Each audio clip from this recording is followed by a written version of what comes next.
Hello welcome बच्चों, कैसे हैं आप लोग। बच्चों आज आपके सामने system of particle rotational motion का हम लोग डिस्कशन करने जा रहे हैं। ये चैप्टर अपने आप में बच्चों बहुत हैवी माना जाता है 11th क्लास वाले बच्चों के लिए, तो इसलिए बच्चों इस चैप्टर को बहुत ध्यान से समझिएगा, पढ़िएगा, इसको बहुत इंटरेस्टिंग होने वाला है बच्चों वीडियो। और ये 3 पार्ट में बच्चों मैंने वीडियो प्रिपेयर किया है। फर्स्ट पार्ट के अंदर हम लोग स्पेशली सेंटर ऑफ मास क्या होता है, सेंटर ऑफ ग्रेविटी क्या होता है, सेंटर ऑफ ज्योमेट्री क्या होता है, इनमें डिफरेंस क्या होता है, अगर मास डिस्ट्रीब्यूशन आपको दे रखा है तो कैसे हम लोग सेंटर ऑफ मास को निकालते हैं, 2 पार्टिकल सिस्टम है उसका सेंटर ऑफ मास कैसे निकाला जाता है, मास मोमेंट क्या होता है, इन सब के बच्चों बारे में हम लोग स्टडी करने वाले हैं। सबसे पहले बच्चों एक काम अगर नहीं किया है तो बच्चों जरूर करिएगा, आकाश इंस्टीट्यूट के हिंदी चैनल को बच्चों लाइक शेयर एंड सब्सक्राइब जरूर करिए। उसी के बाद हम लोग आगे बढ़ने वाले हैं, ठीक है। System of particle and rotational motion, हालांकि आप जानते हैं कि बहुत बच्चों को ये टफ लगता है, पर है बिल्कुल आसान है, ज़्यादा टफ नहीं है, okay.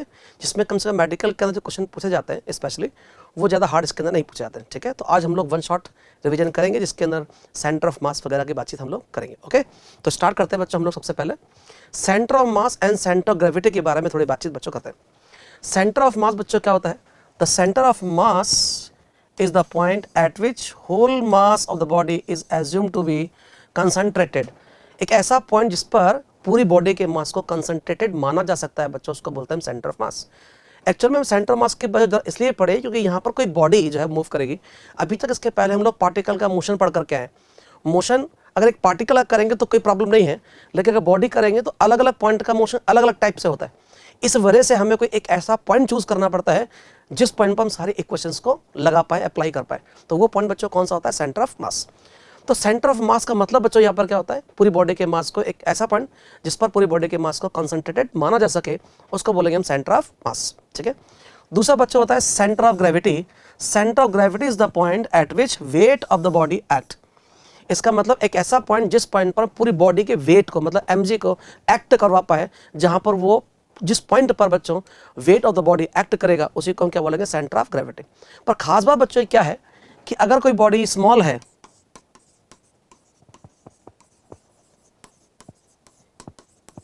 For small object centre of gravity and centre of मास बच्चों ये क्या करते हैं, कॉन्साइड होते हैं।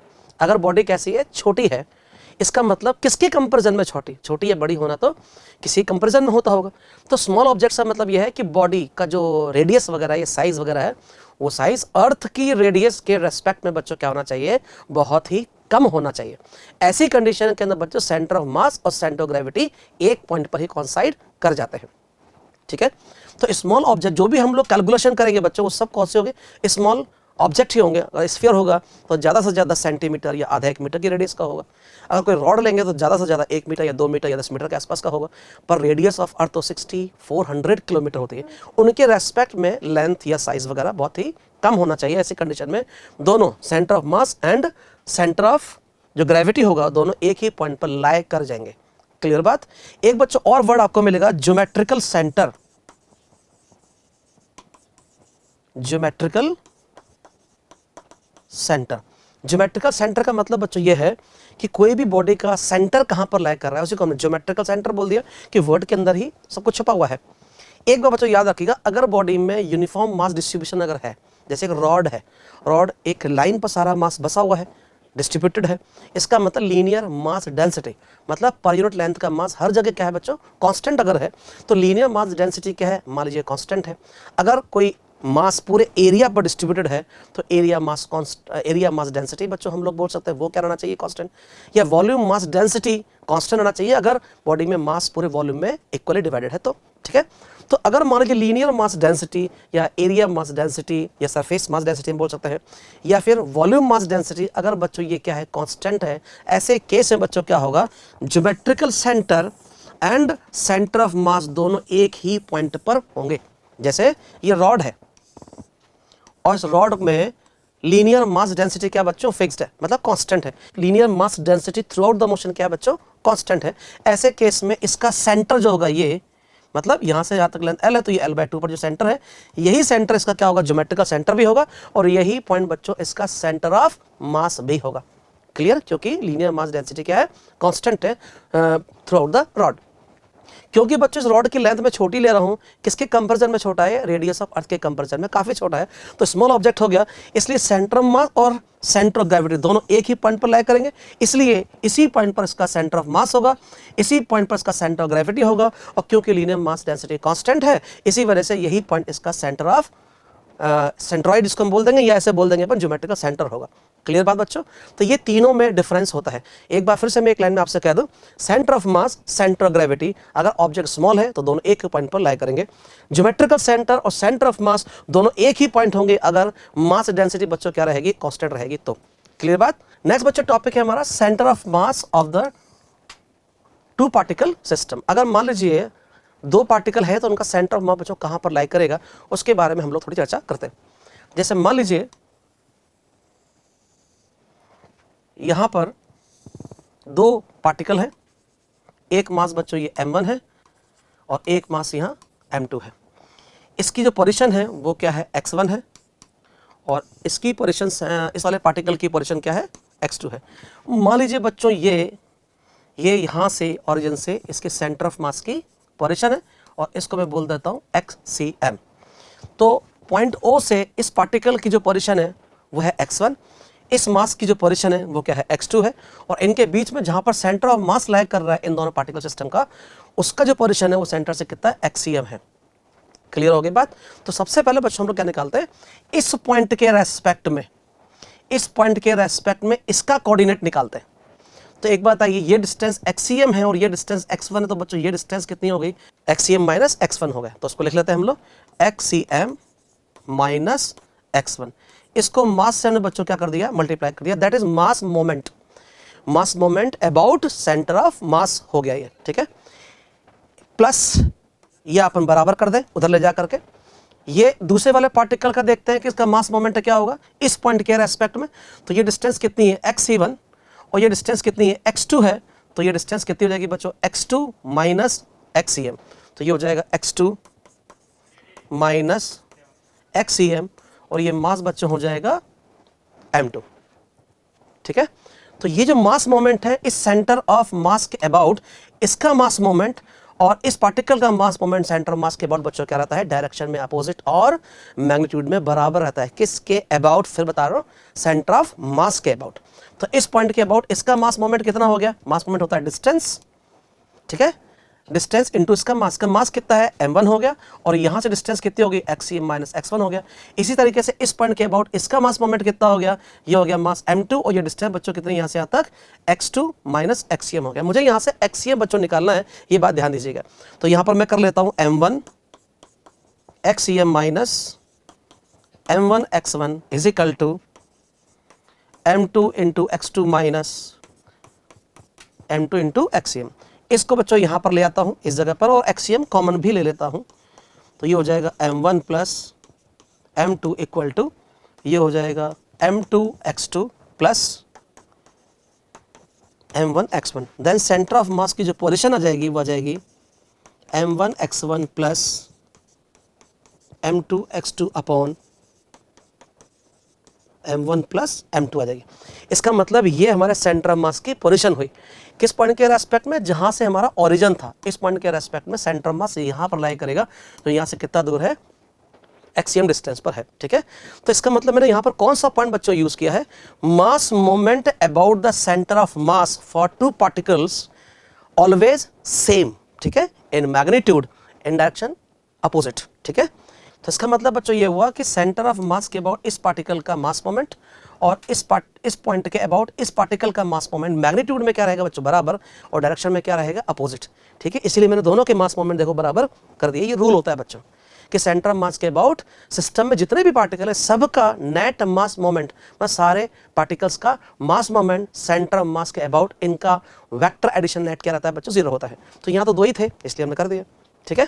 तो हम आगे से बच्चों ये सेंटर ऑफ मास के लिए सीधा फॉर्मूला अप्लाई करेंगे, क्योंकि बच्चों यहाँ पर एक्चुअल में सारे दोनों मासेस जो है वो किस में है, एक्स डायरेक्शन के अलाउंग रखे हुए हैं। इससे सारे कोऑर्डिनेट्स क्या आ रहे हैं, एक्स एक्स में आ रहे हैं। अगर सारे पार्टिकल, दोनों पार्टिकल मींस दोनों पार्टिकल y डायरेक्शन के अलोंग रखे होते तो मैं बोल देता m1y1 plus m2y2 upon m1 plus m2। अगर ये दोनों पार्टिकल z डायरेक्शन के अलोंग रखे होते तो मैं बोल देता इसको m1z1 plus m2z2 upon m1 plus m2। ठीक है, तो मान लीजिए y डायरेक्शन के अलोंग रखे होते तो मैं सेंटर ऑफ मास कैसे लिख देता, उसकी पोजीशन या सेंटर ऑफ मास का y कोऑर्डिनेट में लिखता m1y1 plus m2y2 upon m1 plus m2। अगर मान लीजिए पार्टिकल दोनों z एक्सिस के अलोंग रखे रहते तो मैं लगा देता m1z1 प्लस m2z2 अपॉन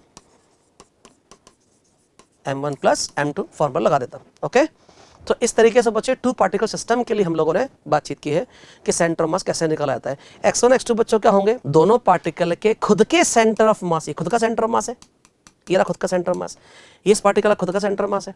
तो दोनों पॉइंट जो मास है उन दोनों पॉइंट मास का कोऑर्डिनेट क्या है, किसके अबाउट, कहां से पोजीशन देखनी है, जहां से मुझे ये बोला गया है कि पूरे सिस्टम का सेंटर ऑफ मास कहां पर लाइक करेगा, उसी पॉइंट के अबाउट मैं बात कर रहा हूं।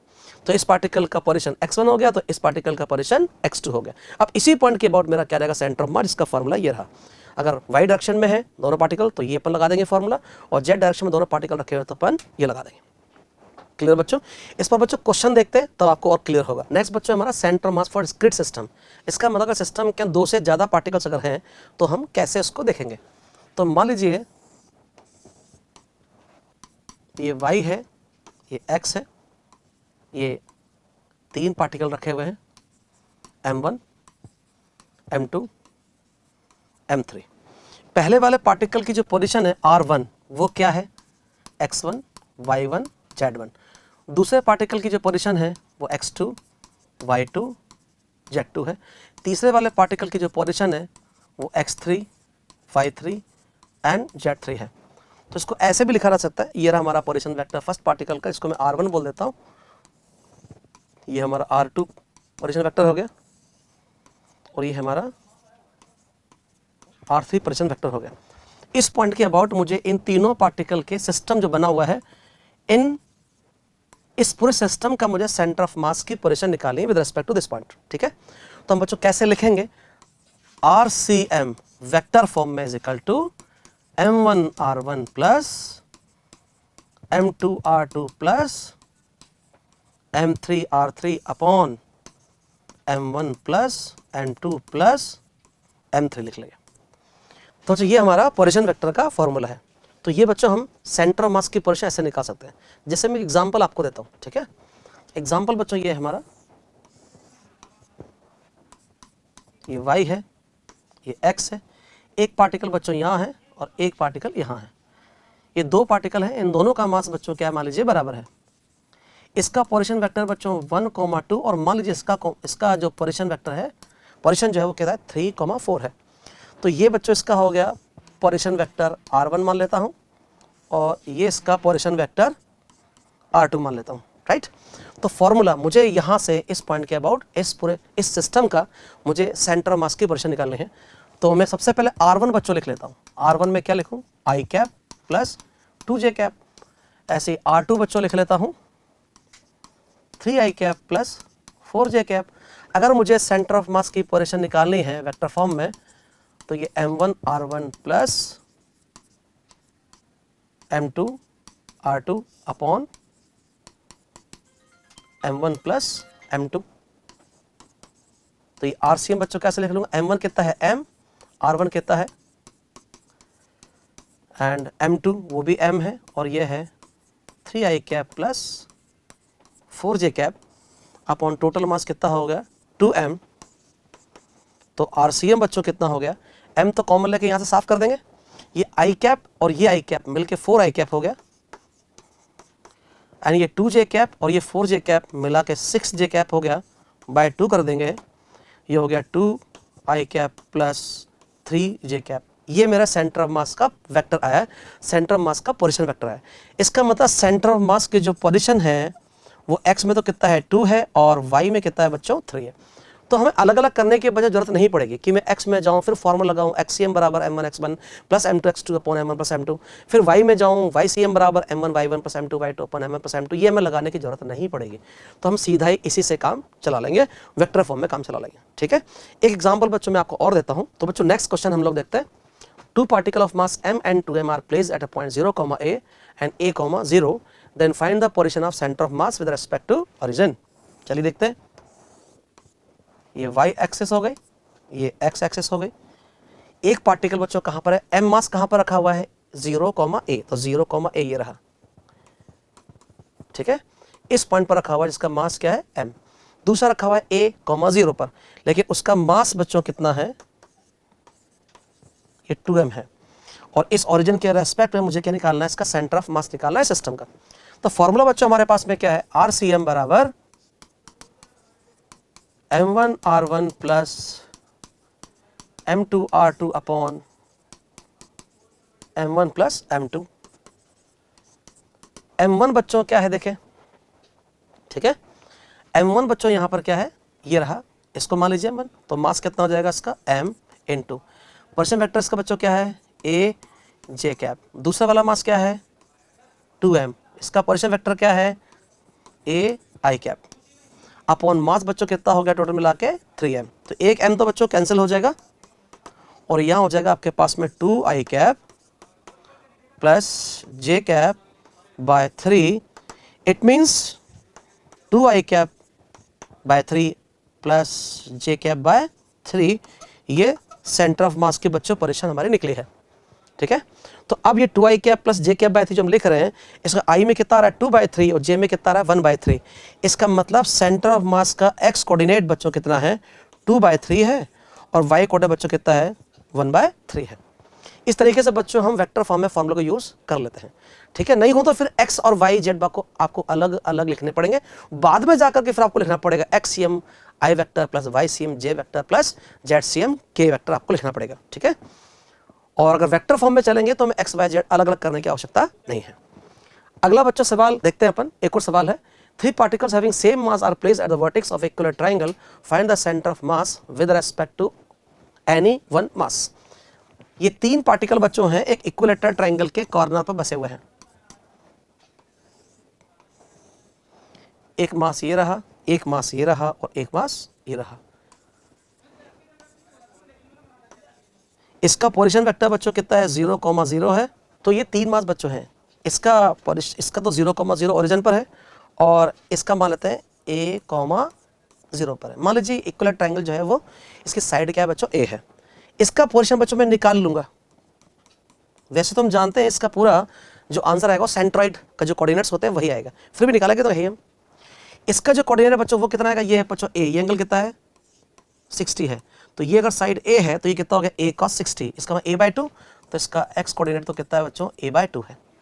ऐसे बच्चों y कोऑर्डिनेट कितना हो जाएगा a sin 60 डिग्री हो जाएगा, a sin 60 मतलब a√3/2 हो जाएगा, तो ये इसका y कोऑर्डिनेट बन गया a√3/2। ये इसके मैंने x और y कोऑर्डिनेट दोनों लिख लिए। अब तीनों के मेरे पास में x y कोऑर्डिनेट्स है। फॉर्मूला में लगाता हूं बच्चों RCM के लिए, देखिएगा ध्यान से। फॉर्मूला है मेरा m1 r1 vector plus m2 r2 vector plus m3 r3 vector upon m1 plus m2 plus m3। तो RCM बच्चों कैसे लिखेंगे देखना। इस वाले पार्टिकल का जो पोजीशन वेक्टर तो वैसे भी क्या है 0, तो ये 0 इंटू m हो गया, प्लस इसकी बात करते हैं, इसका मास बच्चों कितना है m इंटू ये हो जाएगा a i कैप। ठीक है, इसको देखते हैं, इसका मास भी कितना है m, लेकिन इसके position a/2 i cap plus ये लीजिए a√3/2 j कैप हो गया, अपॉन टोटल मास बच्चों कितना हो गया 3m हो गया। ये RCM बच्चों जो आया वो आया, ये तो कट गया, m कॉमन लेकर के यहाँ साफ करूंगा बच्चों, तो यहाँ पर जाएगा a i cap plus a/2 i cap means 3a/2 i cap. यहाँ देखो ये हो जाएगा आपके पास a√3/2 j कैप, लेकिन नीचे और क्या है 3 है, m तो कट ही चुका था। इसका थोड़ा और सिंप्लीफाइड कर लेते हैं, 3 को यहाँ ले आओ तो ये हो जाएगा a/2 i कैप, 3 से 3 कैंसिल और एक हो जाएगा आपके पास में a/2√3 j कैप। ये पोजीशन वेक्टर बच्चों है इस पॉइंट के रेस्पेक्ट में किसका, सेंटर ऑफ मास का। तो कहीं इसका सेंटर ऑफ मास यहाँ पर लाई करेगा, ये इसका सेंटर ऑफ मास सेंट्रोइड पर ही आएगा क्योंकि इक्विलैटरल ट्रायंगल है वैसे भी। तो इस पॉइंट पर आना है, तो इस पॉइंट की जो पोजीशन है वो बच्चों ये आएगा। आप चाहे तो देख सकते हैं, देखो इस पॉइंट का अगर मैं एक्स कोऑर्डिनेट अगर देखूं तो कितना कितना होगा भाई, ये कितना डिस्टेंस अपना a/2, ये बेस हो गया। और मुझे मान लीजिए ये डिस्टेंस निकालनी है या फिर ये डिस्टेंस निकालनी है, तो वैसे भी इसका जो एक्स डायरेक्शन के अंदर जो डिस्टेंस आ रहा है सेंटर ऑफ मास का, वो कितना आएगा, ये डिस्टेंस a/2 ही तो है। आप जानते हैं कि अगर सेंट्रोइड है इक्विलैटरल ट्रायंगल का, तो ये डिस्टेंस कितनी बनती है अपनी, a/2 ही बनती है। अच्छा, अगर ये a/2 है बच्चों, तो ये कितना होगा, ये होगा हमारे पास में, मान लीजिए इसको डिस्टेंस को मान लेते हैं y, तो y upon a/2 is equal to 10 30, क्योंकि ये एंगल कितना है 30 है। क्लियर, तो ये अपने आप ही आपके पास में आ जाएगा। क्लियर बात बच्चों, पक्का है। तो इस तरीके से हमने क्या किया, इस पॉइंट का सारा सब कुछ किस में चल रहा है बच्चों, वेक्टर फॉर्म में चल रहा है। मैं कहीं पर भी एक्स और वाई और जेड में अलग अलग इक्वेशन नहीं लगा रहा हूँ, सीधा वेक्टर फॉर्म में इक्वेशन लगा रहा हूँ। ठीक है बच्चों, हमने पार्टिकल के लिए सेंटर मास देखे है ना, पूरे सिस्टम के लिए इसमें 3 से 4 पार्टिकल भी थे, वैसे ही हमने क्वेश्चन किया। अब चलते बच्चों हम लोग centre of mass for continuous mass body. मान लीजिए किसी बॉडी में मास डिस्ट्रीब्यूटेड है, इस बार पार्टिकल नहीं है, इस बार कोई बॉडी आपको दे रखी है ना, तो उसके लिए हमें सेंटर ऑफ मास पता करना होता है। जैसे मान लीजिए ये हमारी वाई एक्सिस है और ये हमारी एक्स एक्सिस है और ये हमारी जेड एक्सिस हो गई। मान लीजिए कोई बॉडी आपके पास में है, ये रही, किसी भी शेप की ले सकते हैं ना, इसका हमें सेंटर ऑफ मास के कोऑर्डिनेट्स निकालना है। मान लीजिए जो हमने पूरी बॉडी का सेंटर ऑफ मास हमें निकालना है, उस सेंटर ऑफ मास का एक्स कोऑर्डिनेट भी निकालना होगा, वाई भी निकालना होगा और जेड कोऑर्डिनेट भी हमें सेंटर ऑफ मास का निकालना होगा। तो जैसे मान लीजिए हमने कोई भी एक मास यहाँ ले लिया, इसका मास क्या है, dm है, ठीक है, और इसकी पोजीशन ये रही, ठीक है। अब इसका हमें मान लीजिए क्या निकालना है, एक्स कोऑर्डिनेट निकालना है सेंटर ऑफ मास का। तो एक्स कोऑर्डिनेट सेंटर ऑफ मास का बच्चों हम कैसे निकालेंगे, ये तो हो गया 1/m, ये टोटल मास है इस पूरी बॉडी का, है ना। और हमने जो मास dm लिया है उसके खुद के तो कोऑर्डिनेट है ही, है ना, उसका एक्स कोऑर्डिनेट भी है, वाई कोऑर्डिनेट भी है और जेड कोऑर्डिनेट भी है। और ये किसका है, ये पूरी बॉडी के सेंटर ऑफ मास का एक्स कोऑर्डिनेट है। तो इसको हम लोग बच्चों कैसे लिख लेते हैं, x dm। What is x, जो हमने इमेजिन किया है इस पूरी बॉडी के अंदर dm मास, स्मॉल एलिमेंट लिया है, उस मास का खुद का इस पॉइंट के अबाउट एक्स कोऑर्डिनेट क्या है, वो तो है हमारा ये एक्स कोऑर्डिनेट। और dm मास आप समझ गए, स्मॉल एलिमेंट जो लिया उसका मास है। इसको इंटीग्रेट करके हम लोग का निकालेंगे सेंटर ऑफ मास का एक्स कोऑर्डिनेट बच्चों निकालेंगे। वैसे ही हमें निकालना होगा सेंटर ऑफ मास का वाई कोऑर्डिनेट। तो ये हो गया मास टोटल बॉडी का, ये हो गया y इंटू dm। आप समझ गए होंगे y क्या है, जो मास आपने लिया है dm मास, उसका खुद का जो स्मॉल एलिमेंट हमने चूज किया है उसका खुद का y कोऑर्डिनेट क्या है, वो y कोऑर्डिनेट है यहाँ पर, ठीक है। और ये क्या है, सेंटर ऑफ मास का y कोऑर्डिनेट है। ऐसे ही बच्चों इसका क्या आएगा, z कोऑर्डिनेट भी आएगा। तो ये हो गया 1/m integration z into dm।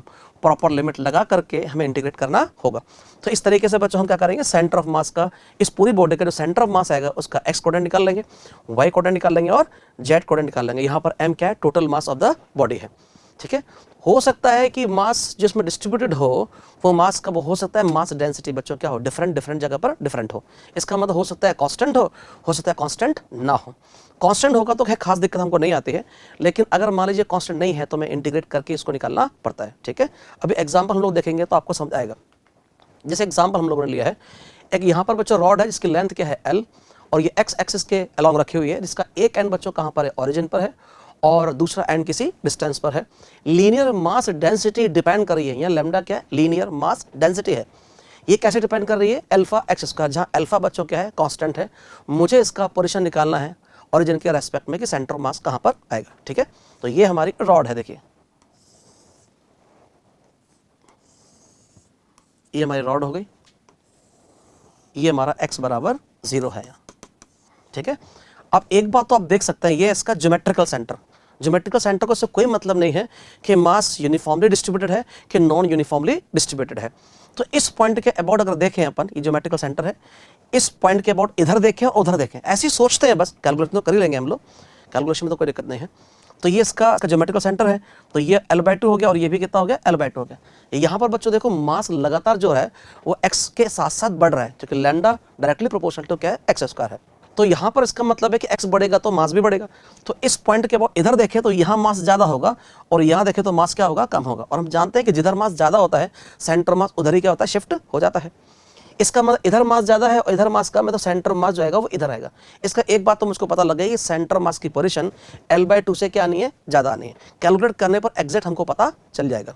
तो कैलकुलेट करते हैं हम लोग x डिस्टेंस पर एक स्मॉल एलिमेंट लेते हैं और उसका मास कितना एज्यूम कर लेते हैं, dm। ये कितना दूर है यहाँ से, ओरिजिन से x डिस्टेंस पर है। तो हमारा फॉर्मूला जो है वो लगाते हैं हम लोग।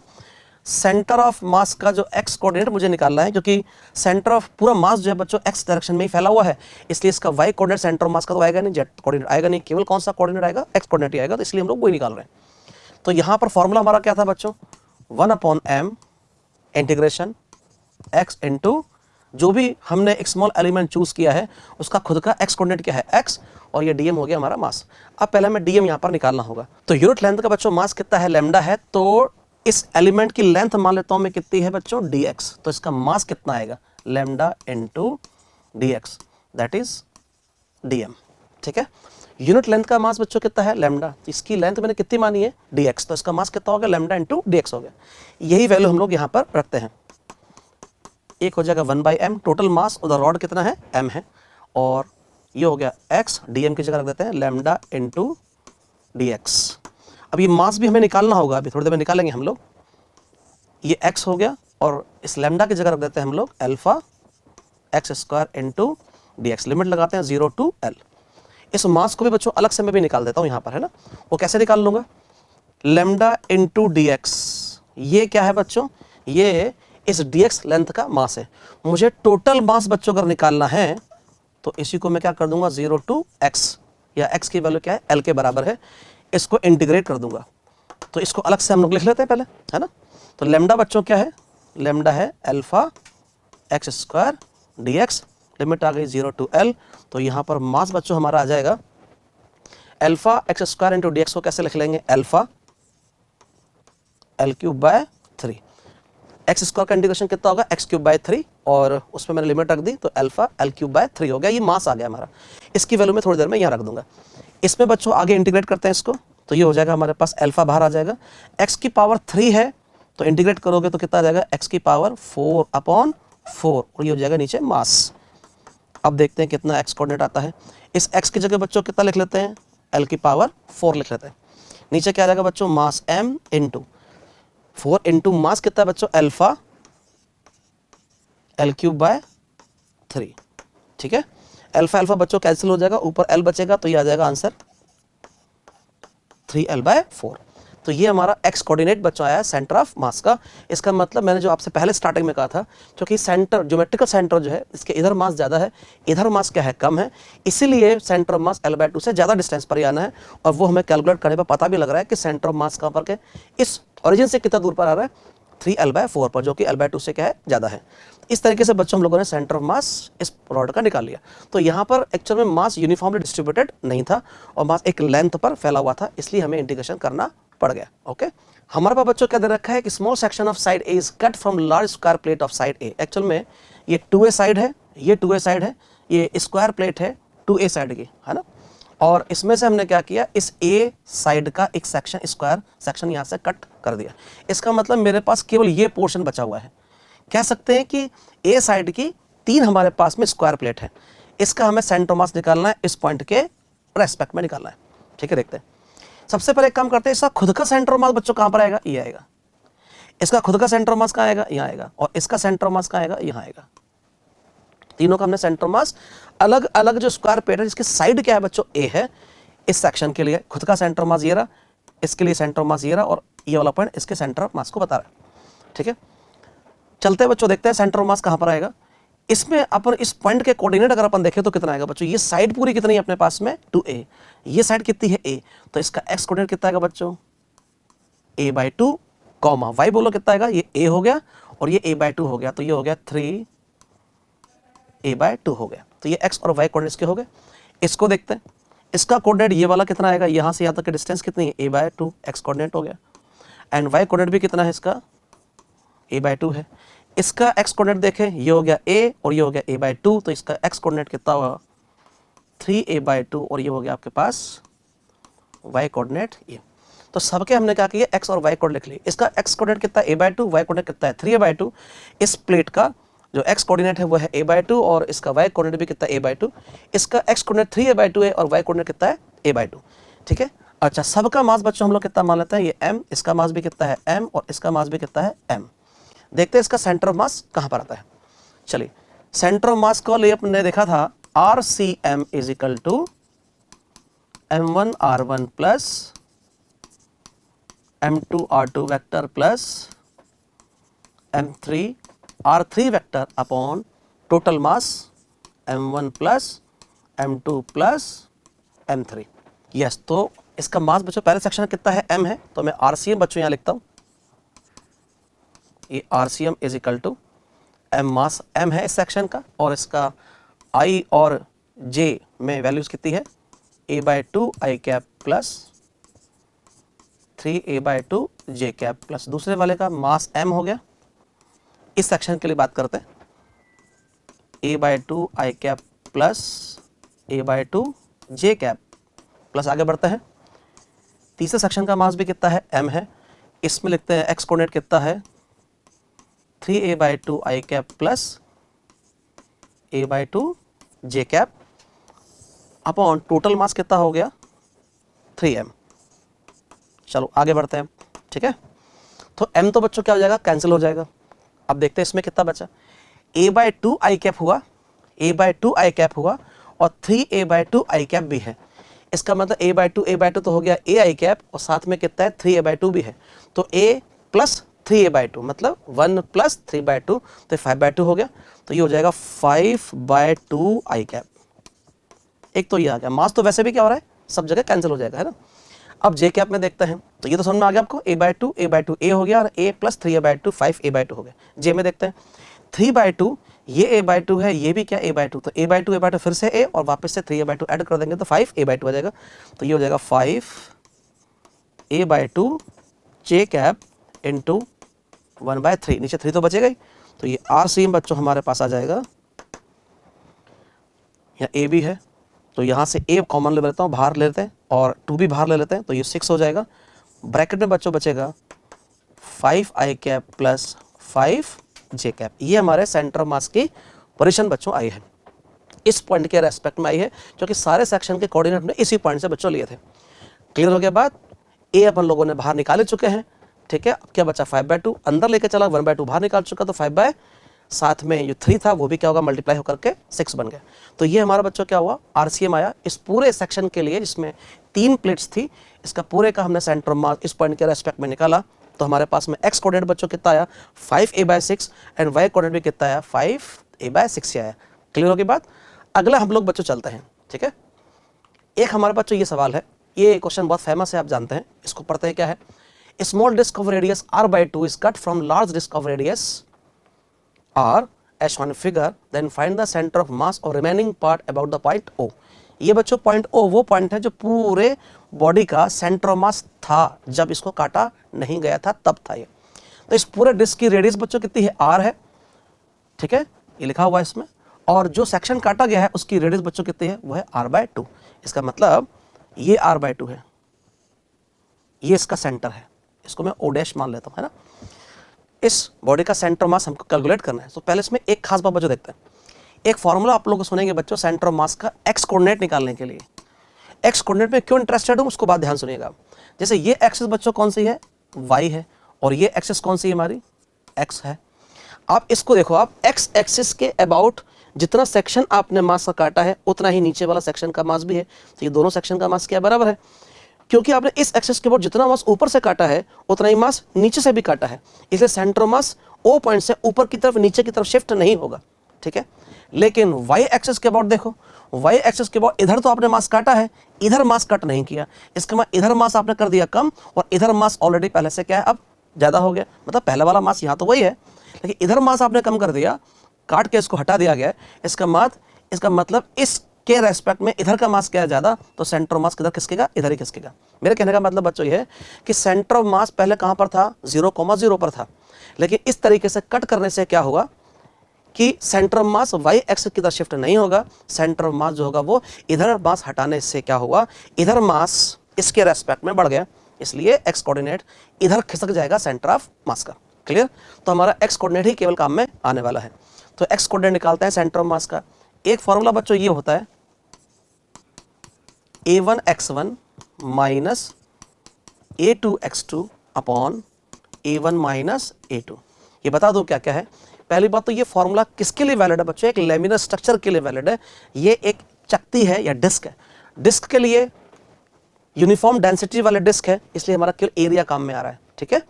ये a1 a2 x1 x2 क्या है, इस पर हम लोग बातचीत कर लेते हैं। पहले क्या है, माइनस क्यों आ रहा है? मैंने बच्चों इसलिए आ रहा है क्योंकि आपने किसी मास को उसमें से हटाया है, इस वजह से यहाँ पर माइनस आया और यहाँ पर भी माइनस आया। ठीक है, पहली बात हो गई। तो जब भी किसी सेक्शन को हटाएंगे तो मास, तो हमेशा बीच में क्या आएगा? माइनस। यहाँ भी क्या आएगा? माइनस आएगा। अब इनका मतलब क्या है a1 a2 x1 x2 का, उसको ध्यान से समझिएगा। a1 एक्चुअल बच्चों क्या है, जब आपने सेक्शन नहीं काटा था, पूरी डिस्क थी, तब उसके सेंटर ऑफ मास का एक्स कोऑर्डिनेट क्या था? तो यहीं पर तो था, इस जगह पर ऊपर, और उसका एक्स कोऑर्डिनेट कितना हो गया? 0 हो गया। ठीक है, ये x1 हो गया। अब a1 क्या है? a1 जो है इस पूरी बॉडी का, इस पूरे डिस्क का एरिया है। जब आपने कट नहीं किया था तब एरिया पूरे डिस्क का क्या था? वो है अपना a1। x1 फिर से बताता हूं, x1 क्या है? x1 है पूरी बॉडी, जब आपने कट नहीं किया था उसका खुद के सेंटर ऑफ मास का एक्स कोऑर्डिनेट बच्चों क्या था? वो कितना था? यहीं पर तो था सेंटर ऑफ मास पहले, तो एक्स कोऑर्डिनेट कितना था? 0 हो गया। तो इस फॉर्मूले के अंदर बच्चों x1 फिलहाल कितना हो गया? 0 हो गया। और a1 कितना हो गया? क्योंकि रेडियस क्या है? r है पूरे डिस्क का, तो एरिया कितना हो गया? पाई r स्क्वायर हो गया। अब a2 x2 के बारे में बात करते हैं। a2 बच्चों क्या, जिस सेक्शन को आपने हटाया है कट करके, उसका खुद का एरिया क्या है? तो इस सेक्शन को हमने हटाया है, तो इसका एरिया बच्चों लिख लेते हैं a2। ये कितना हो जाएगा? पाई r/2 square, pi r square by 4 हो गया। ठीक है, अब ये x2 क्या है? जिस सेक्शन को आपने हटाया है उसके खुद का सेंटर ऑफ मास, चाहते हैं कहां पर है? ये रहा, ये इसका सेंटर ऑफ मास है जिस सेक्शन को आपने हटाया है। तो जो पार्ट आप कट करना चाहते हैं या कट कर दिया है आपने, उसके खुद के सेंटर ऑफ मास का एक्स कोऑर्डिनेट क्या है? किसके रेस्पेक्ट में? जिसके रेस्पेक्ट में आप सेंटर ऑफ मास की पोजीशन रिमेनिंग पार्ट की निकालना चाहते हैं। इसका मतलब इसके रेस्पेक्ट में तो निकालना चाहते हैं आप रिमेनिंग पार्ट का सेंटर ऑफ मास। तो ये डिस्टेंस यहां से लेके यहां तक कितना हो गया? r/2। तो इसका मतलब यहां पर x2 जो है वो कितना है? r/2 है। इस सब वैल्यू को यहां पर रखते हैं। ठीक है, ये हो जाएगा हमारे पास xcm is equal to a1 pi r square, x coordinate कितना है उसका? 0 हो गया। a2 बच्चों कितना है? पाई r स्क्वायर बाई 4, और एक्स कोऑर्डिनेट कितना है इसका? r/2। नीचे लेके जाते हैं वैल्यूज को, a1 माइनस a2 कितना है? पाई r square minus pi r square by 4। तो ये हो गया हमारा xcm, ये 0 हो गया। ये पूरा कितना हो गया बच्चों? पाई r³ बाय 8 माइनस में। ठीक है, यहाँ कितना बचेगा? 3 पाई r स्क्वायर बाय 4 हो जाएगा। पाई से पाई कैंसिल हो जाएगा, एक r बचेगा, ये 2 या 2 हो जाएगा कट करके, तो ये माइनस r/6 हमारा आंसर होगा। इसका मतलब इस पॉइंट से पीछे की तरफ यहाँ आ जाओ आप, इस जगह इसका सेंटर ऑफ मास आएगा। आना भी था क्योंकि उधर से मास आपने हटा दिया है, तो इसका मतलब इसके रेस्पेक्ट में इधर का मास क्या हो गया? बढ़ गया। इस सेंटर ऑफ मास को ओरिजिन से इधर शिफ्ट होना ही था, कितना आ चुका है दूर? r/6। माइनस में क्यों आ रहा है? क्योंकि सेंटर मास पहले यहाँ था, जब कट किया गया तो इधर तो शिफ्ट होना है, और ये वाला कोऑर्डिनेट कौन सा है? यहाँ से ये हमारा नेगेटिव में है।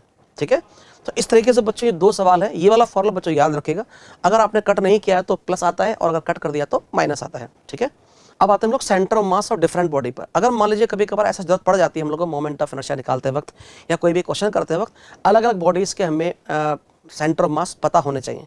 2 तरीके बच्चों, या तो हर के लिए मैं डेरिवेशन करके आपको दिखाऊं, लेकिन डेरिवेशन हमारे काम का नहीं होता है, हमारे नीट में वगैरह में यूज़ नहीं होता है।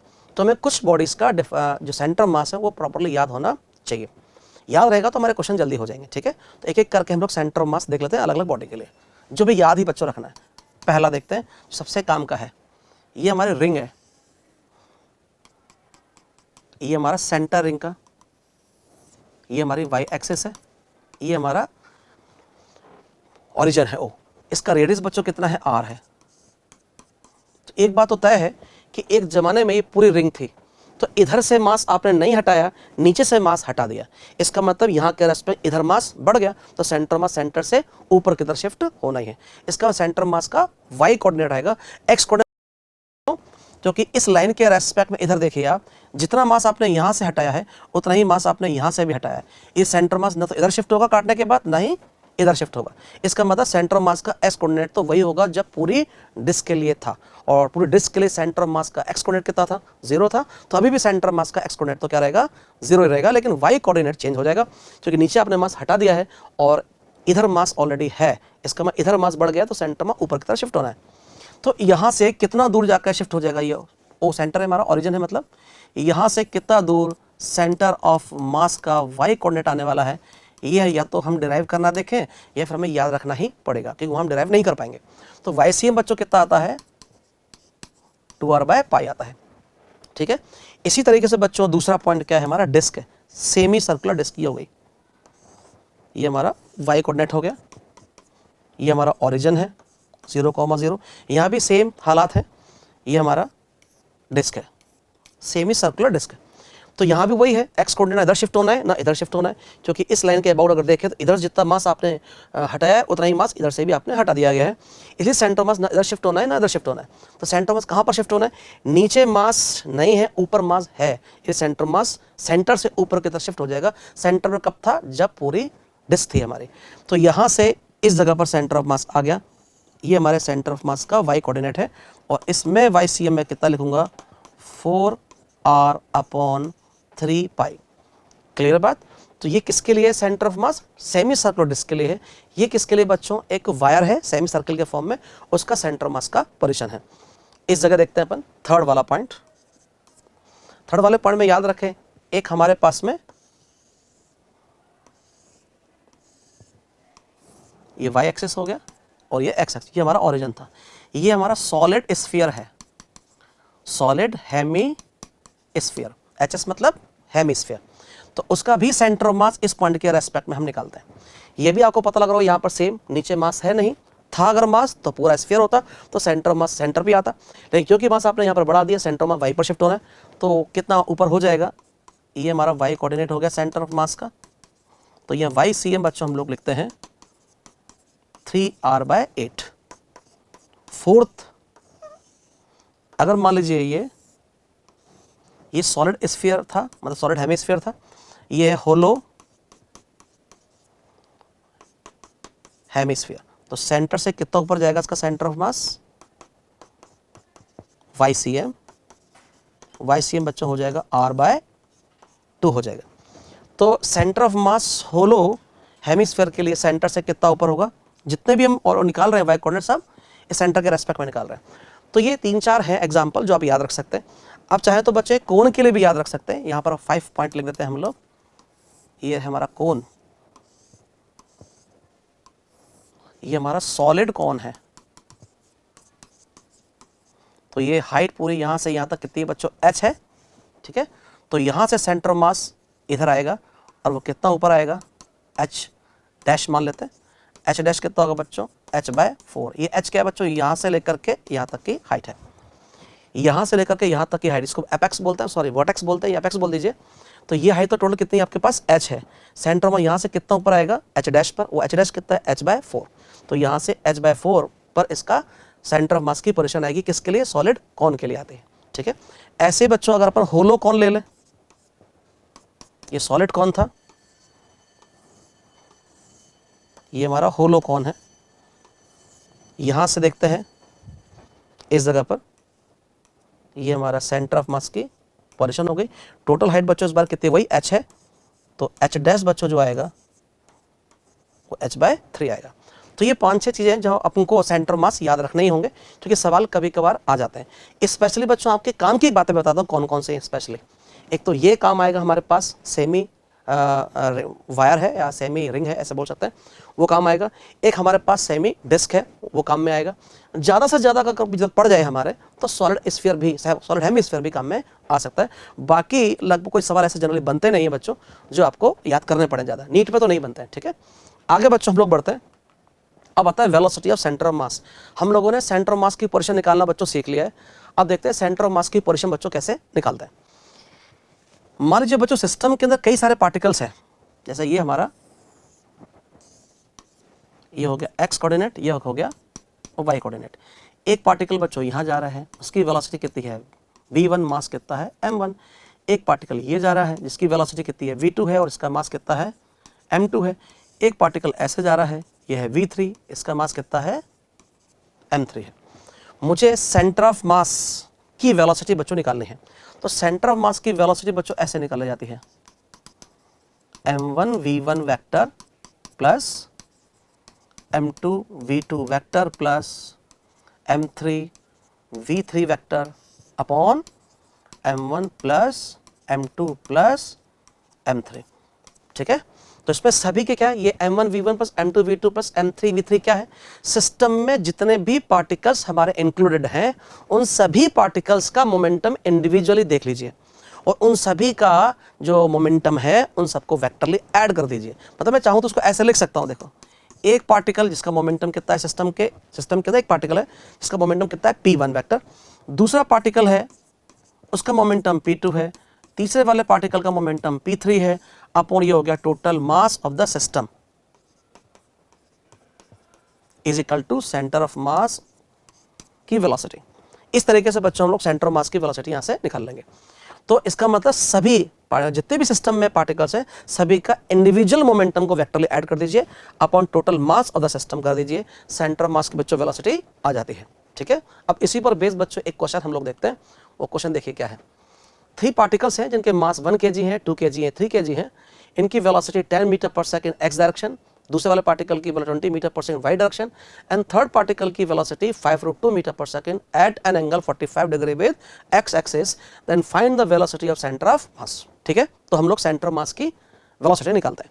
तो पहले पार्टिकल्स लिख लें, कौन कौन से पार्टिकल्स हैं। एक पार्टिकल है 1 kg जिसकी वेलोसिटी कितनी है 10 मीटर पर सेकंड, तो ये हो गया एक मास जिसका मास कितना है बच्चों 1 kg और इसकी वेलोसिटी है 10 मीटर पर सेकंड। दूसरे वाला पार्टिकल 20 मीटर पर सेकंड चल रहा है वाई डायरेक्शन के अंदर, तो एक मान लीजिए कोई पार्टिकल ये रहा और इसका मास कितना है 2 kg और ये चल रहा है 20 मीटर पर सेकंड से। ठीक है, थर्ड पार्टिकल है बच्चों, थर्ड पार्टिकल चल रहा है ऐसे चल रहा है, कितना एंगल पर 45 डिग्री के एंगल पर चल रहा है और इसकी वेलोसिटी कितनी है 5√2 है और इसका मास बच्चों कितना है 3 kg है। ये सिस्टम में 3 पार्टिकल इंक्लूड है, तो हमें क्या करना है, इनका सेंटर ऑफ मास की वेलोसिटी हमें निकालनी है। तो सेंटर ऑफ मास की वेलोसिटी निकाले तो उसका फॉर्मूला बच्चों क्या है, सभी के इंडिविजुअल मोमेंटम देख लीजिए आप। तो इसका मोमेंटम बच्चों कितना आ गया, मोमेंटम कैसे लिखते हैं, मास इनटू वेलोसिटी। तो इसका कितना मोमेंटम आ गया 10 × 1 मतलब 10 आई कैप प्लस इसका देखते हैं 2 × 20 कितना हो गया 40 जे कैप और थर्ड वाले पार्टिकल का मास कितना है 3, इसकी वेलोसिटी देखना पड़ेगा x और y में। 5√2 का इधर कंपाउंड लूंगा तो 5√2 cos 45 मतलब 5 आएगा, ऐसे इधर लेंगे अपन तो आएगा 5√2 sin 45 मतलब कितना आएगा 5 ही आएगा। इसका मतलब मुझे ब्रैकेट में लिखना पड़ेगा 5i cap plus 5j cap upon total मास 3 2 5 6 6 kg मास आ जाएगा। तो सेंटर ऑफ मास की वेलोसिटी बच्चों कितनी आ गई देखो, ये हो गया 15i कैप, ये हो गया 10i कैप, तो ये हो गया 25i कैप। आगे बढ़ते हैं, जे कैप में देखो 40j कैप है और एक 15j कैप है, तो ये हो जाएगा 55j कैप बाय 6। ये सेंटर ऑफ मास की बच्चों वेलोसिटी आ गई है। इसका मतलब 6, अगर पूरे को एक सिस्टम मान लिया जाए जिसका मास कितना है 6 kg है, ठीक है, उसका वेलोसिटी जो होगा सेंटर ऑफ मास का, ये पूरे सिस्टम का हम मानते हैं, तो उसका सेंटर ऑफ मास की जो वेलोसिटी होगी एक्स डायरेक्शन में कितना होगा 25/6 होगा और जे डायरेक्शन में उसकी जो वेलोसिटी होगी वो 55/6 होगी। ठीक है, तो इस तरीके से बच्चों सेंटर मास की वेलोसिटी को निकाला जाता है। क्लियर, ऐसे बच्चों सेंटर मास का एक्सेलरेशन भी हमें निकालना आना चाहिए। तो बिल्कुल सेम वैसे ही यहां पर भी हम करने वाले हैं। ये y एक्सिस हो गया, ये x एक्सिस हो गया, 3 पार्टिकल्स मैंने ले लिए, इनका मास है m1 m2 m3। इसका एक्सेलरेशन मान लीजिए यहाँ है, इसका एक्सेलरेशन मान लीजिए यहाँ पर है a3 और इसका हो गया a2। ठीक है, तो सेंटर ऑफ मास का जो एक्सेलरेशन बच्चों निकाला जाएगा वो निकाला जाएगा m1 a1 plus m2 a2 vector plus m3 a3 vector upon m1 plus m2 plus m3 ऐसे निकाला जाएगा। ये m1 a1 बच्चों क्या है, एक जो पार्टिकल जो मास जिसका m1 है उस पर लगने वाला नेट फोर्स है। याद रखिएगा कि ma क्या होता है, नेट फोर्स ही तो होता है। ऐसे ही ये जो m2 a2 है वो क्या है, सेकंड पार्टिकल पर लगने वाला नेट फोर्स है। इसी तरीके से m3 a3 क्या है बच्चों, ये थर्ड पार्टिकल पर लगने वाला नेट फोर्स है। एक बार बच्चों याद रखिएगा, ये सब एक्सटर्नल फोर्सेस है इंडिविजुअल पार्टिकल पर लगने वाले। जब भी सेंटर ऑफ मास का आप एक्सेलरेशन निकालते हैं वहां पर इंटरनल फोर्सेस का आपस में कोई रोल नहीं होता, क्योंकि इंटरनल फोर्सेस बच्चों हमेशा किस में आते हैं, पेयर्स में आते हैं। अगर इसकी वजह से इस पर फोर्स लगा और इस पर इसकी वजह से लगा तो फोर्स पेयर में आएगा इंटरनल। वो जब हम कैलकुलेट करेंगे तो वैसे भी आपस में क्या हो जाएगा, कैंसिल हो जाएगा, है ना। वैसे ही इन दोनों के बीच में अगर एक दूसरे की वजह से कोई फोर्स अगर लग रहा होगा तो वो भी कैलकुलेशन के अंदर क्या है, आपस में कैंसिल हो जाएगा। इट मींस इसमें सारे फोर्सेस के एक्सटर्नल हैं। इसीलिए हम लोग क्या बोल रहे हैं, फर्स्ट पार्टिकल पर लगने वाला नेट फोर्स, सेकंड पार्टिकल लगने वाला नेट फोर्स एक्सटर्नल, है ना, और ये भी क्या, थर्ड वाले पार्टिकल लगने वाला नेट एक्सटर्नल फोर्स है। क्लियर। तो हम चाहे तो इसको ऐसे लिख सकते हैं बच्चों, देखो net external force on individual particles upon total mass of the system, ऐसे भी लिखा जा सकता है इसको। ये क्या है, नेट फोर्स किस पर, जितने भी इंडिविजुअल पार्टिकल्स हमारे सिस्टम के अंदर इंक्लूड हैं उन सभी पर लगने वाला net external force upon total mass of the system. ऐसे हम सेंटर ऑफ मास का एक्सेलरेशन निकाल सकते हैं। जैसे एग्जांपल के लिए एक पार्टिकल बच्चों यहां है और एक पार्टिकल यहां है, दोनों का मास मान लेते हैं कितना है, 2 kg है, इसका मास भी कितना है, 2 kg ही है, ठीक है। ये या किसी हाइट से बच्चे उसको ड्रॉप किया गया तो इसका इनिशियल वेलोसिटी कितना हो गया, 0 हो गया, ठीक है। अभी गिरना स्टार्ट कर देगा ये, चलिए, और इसकी इनिशियल कोई वेलोसिटी है नहीं। इसका फ्री बॉडी डायग्राम देखेंगे तो क्या लगेगा बोलो, ऊपर लगेगा नॉर्मल और नीचे लगेगा 2g, ठीक है। तो अब इनको अगर देखा जाए तो इसका सेंटर ऑफ मास का हमें एक्सेलरेशन अगर निकालना है तो सिंपल सा एक्सेलरेशन कैसे निकल जाएगा, ACM इज इक्वल टू, इस पर नेट फोर्स कितना है बच्चों, नीचे mg, कितना फोर्स है, mg, तो ये -2 इंटू जी, जे कैप में है नीचे की तरफ, ये लिख दिया हमने, प्लस इस पर नेट फोर्स कितना है बच्चों, 0 है, क्योंकि नॉर्मल और 2g क्या कर रहे हैं, आपस में बैलेंस कर रहे हैं, तो नेट फोर्स इस पार्टिकल पर कितना है, 0 है। हाँ, अगर आप एक्स्ट्रा अलग से कोई फोर्स यहाँ पर F बराबर 2 न्यूटन लगा देते तो यहाँ पर मैं लिख देता 2 न्यूटन आई कैप, क्लियर। लेकिन फिलहाल तो कोई फोर्स लगाया नहीं आपने। अपॉन टोटल मास सिस्टम कितना हो गया, 2 and 2 कितना हो गया, 4 हो गया। तो सेंटर ऑफ मास का एक्सेलरेशन बच्चों कितना आ गया, -g/2 जे कैप। ये सेंटर ऑफ मास का एक्सेलरेशन बच्चों है, ठीक है। तो ये हमने क्या किया, सेंटर ऑफ मास का एक्सेलरेशन का तरीका भी बच्चों वैसे ही होता है जैसे सेंटर ऑफ मास की वेलोसिटी का तरीका होता है, ठीक है। अब बच्चों हम लोग आगे बढ़ते हैं। सेंटर ऑफ मास का एक्सेलरेशन निकालने के लिए बच्चों हम लोगों ने एक क्वेश्चन फिर से सेलेक्ट किया है, ठीक है। इसमें एक पुली है जो कि फिक्स्ड है, एक वेज है ये भी फिक्स्ड है। इसमें 2 मास बच्चों हैं, एक ही हो गया मास, एक ये मास हो गया। इसका हम लोग देखते हैं, पहले इन दोनों का इंडिविजुअल एक्सेलरेशन देख लेते हैं। एक तो तरीका हमारे पास में ये है, नहीं तो इस पर नेट फोर्स आपको निकालना होगा और इस पर भी नेट फोर्स आपको निकालना होगा, ठीक है। पहले एक काम कर लेते हैं, ये कितना हो गया 4g sin 30 और इसका हो गया नीचे 3g। 4g sin 30 बच्चों करोगे तो ये कितना हो जाएगा, 2g हो जाएगा। इधर तो 2g लग रहा है, इधर कितना लग रहा है, 3g लग रहा है। तो सिस्टम चलेगा कैसे, ऐसे करके यूं चलने वाला है, क्लियर। इस पर नेट फोर्स अगर मैं देखूं तो इक्वेशन कैसे लगाऊंगा, ध्यान देना। जब ये ऊपर चल रहा होगा तो इस पर नेट फोर्स कितना लगेगा, t माइनस 4g sin 30 बराबर m4 है इंटू a, ठीक है। तो इसका जो ma है वो कितना ma है, t माइनस 4g sin 30 है। इसका ma देखते हैं, ये कहाँ चल रहा है, नीचे की तरफ चल रहा है, तो इसको क्या लिखूं, 3g माइनस t बराबर इसका क्या हो जाएगा, ma हो जाएगा। तो दोनों के ma निकाल लो, ऐसे कर सकते हो, है ना। एक तरीका बच्चों ये है कि पहले इन दोनों का एक्सेलरेशन निकाल लो ग्राउंड के रेस्पेक्ट में। तो ग्राउंड के रेस्पेक्ट में इनका एक्सेलरेशन निकालेंगे तो बच्चों क्या हो जाएगा, एक्सेलरेशन ऑफ ब्लॉक